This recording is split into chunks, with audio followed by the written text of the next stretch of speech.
Avez-vous accepté facilement de faire des infidélités à M6 ? Stéphane Plaza, si est-il un honneur d'avoir été choisi pour jouer dans cette collection qui est une institution. France Télévisions est venu me chercher pour jouer ce gendarme tourmenté, très éloigné de moi.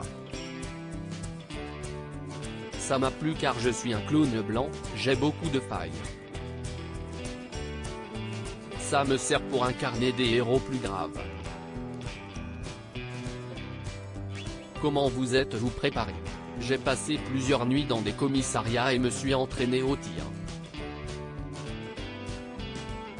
Je me baladais dans mon agence en uniforme de gendarme pour m'habituer.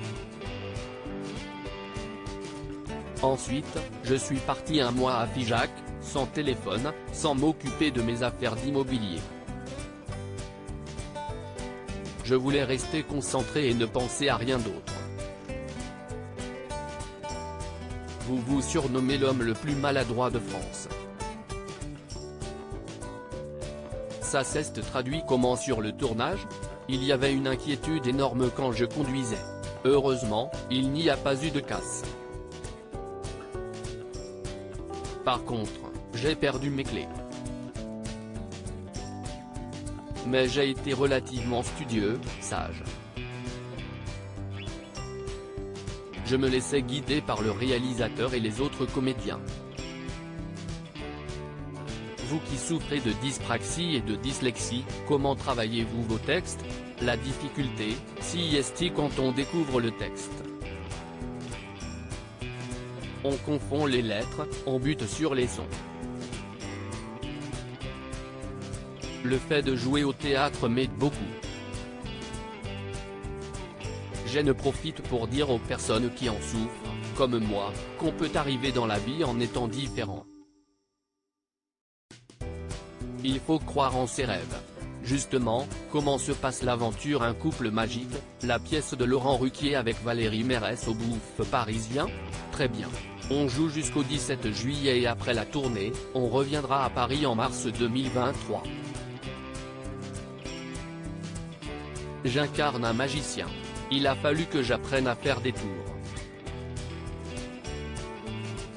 Si est une pièce de boulevard qui évolue au fil des représentations, des réactions du public.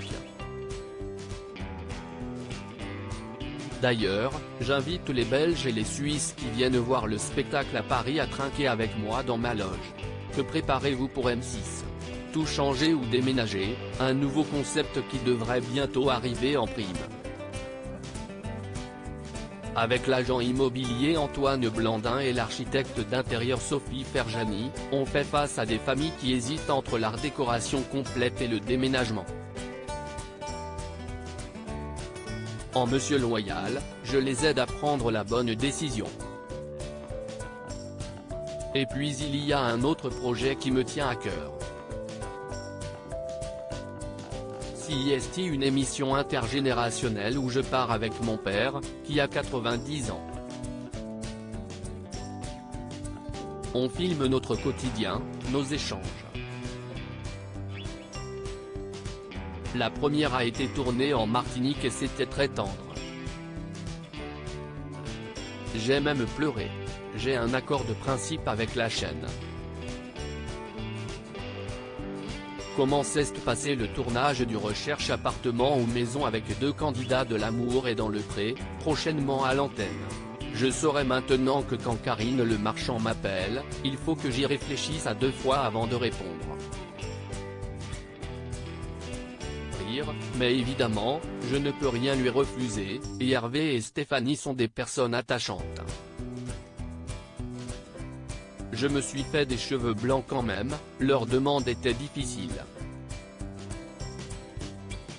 Vous avez récemment évoqué votre orientation sexuelle dans le JDD.